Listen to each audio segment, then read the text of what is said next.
Consequences don't always arrive right away. Sometimes they build up quietly, compounding over time until a single choice becomes an entire architecture of outcomes you never predicted in Kui and Escape.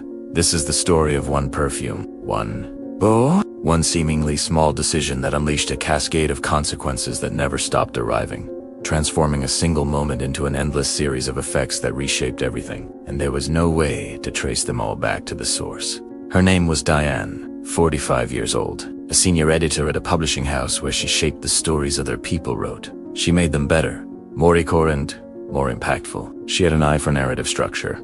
She could see how all the pieces fit together, and could predict the consequences of a character's choices chapters before they even happened. She was brilliant at her work. She'd published award-winning authors, rescued manuscripts others had dismissed, and had a reputation for seeing potential where others only saw problems. Her skill was anticipating how choices would compound, but her personal life was a completely different story. She avoided long-term consequences. She kept relationships temporary, commitments minimal. Her life was structured to allow an easy exit whenever things got complicated. She'd been married once, briefly, in her 20s, and had learned that commitment generated consequences she couldn't control. She decided she would never make that mistake again. For 15 years, she lived alone in a comfortable apartment in a gentrifying neighborhood. She watched young families move in, watched couples buying their first homes, watched people building the very futures she had decided against. She told herself she preferred it this way: freedom over obligation,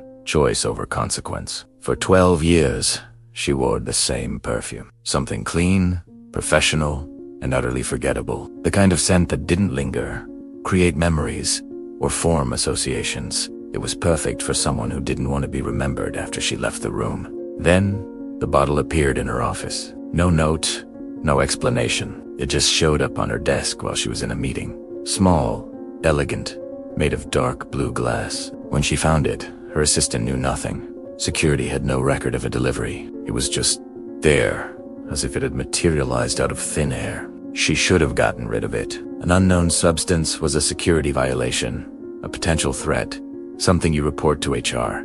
But something made her curious. She wanted to know what it was before she decided what to do with it. Carefully, she opened it.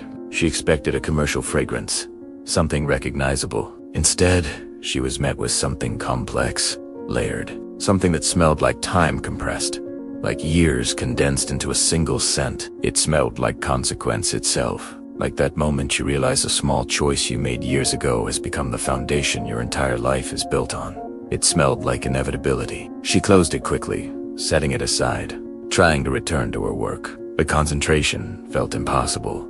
The scent had released something into her office, not just a fragrance, but a question. A question about the life she'd built, the consequences she'd been avoiding, and whether escape was really the same thing as freedom. She took the bottle home, telling herself she'd dispose of it properly. But that night, alone in her apartment, she did something she couldn't explain. She applied it.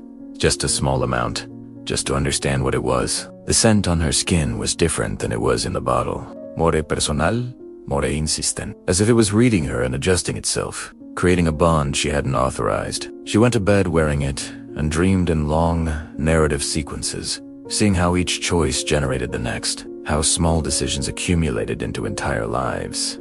She woke up feeling unsettled. The scent was still there, subtle but present. She showered, but it persisted, as if it had absorbed into her skin. At work, people noticed something different.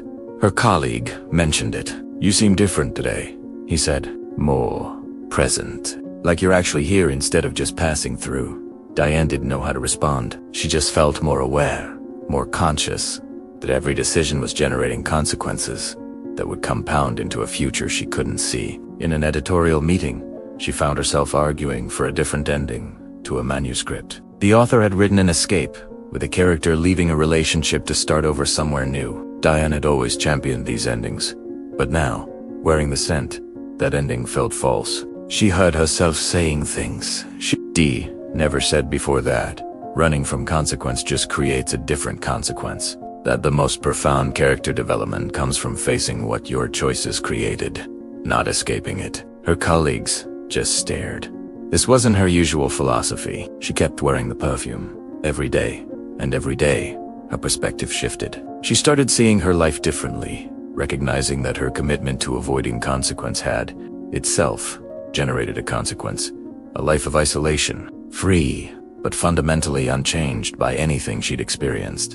An outdoor CD worked with years ago contacted her. They met for coffee. He'd aged, had children, and had built the kind of life Diane had actively avoided. He talked about how having a family made him think about consequences in longer time frames, how choices compounded across generations, and for the first time, Diane found herself feeling envious. Not of the children, but of the willingness to generate consequences he couldn't control. So she started calling people she'd lost contact with. Friends who'd stopped reaching out because she never reciprocated. Some responded, others didn't. But the act of reaching out was an acknowledgement. Her strategy of avoiding consequence had created a life where nothing accumulated because she never let it.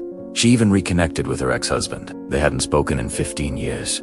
They met for dinner. He'd remarried, had stepchildren, and had built a life that had compounded from the choices he'd made.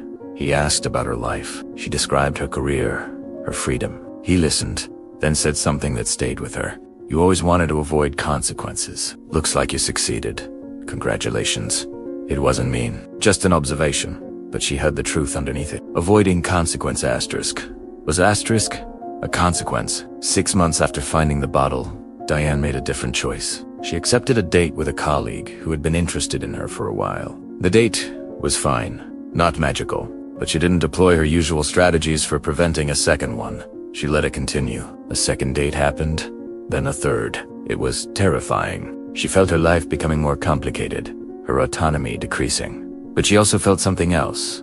Growth. She was becoming a different person, not because she was trying to change, but because she was letting consequences compound. The relationship became serious.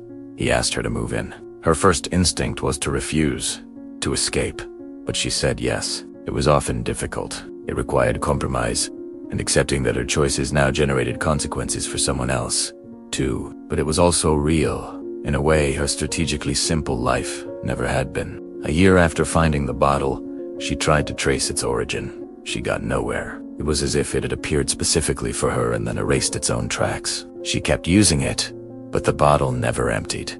The liquid level never decreased. She eventually understood what the perfume was. It wasn't about the scent itself. It was about what the scent represented.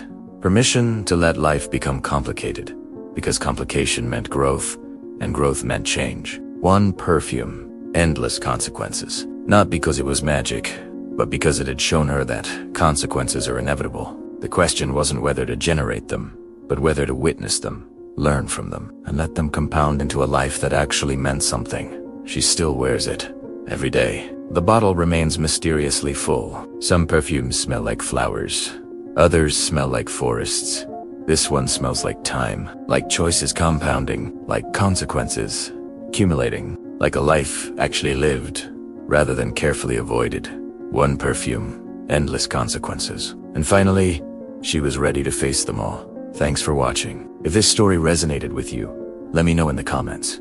And don't forget to subscribe for more narratives like this one.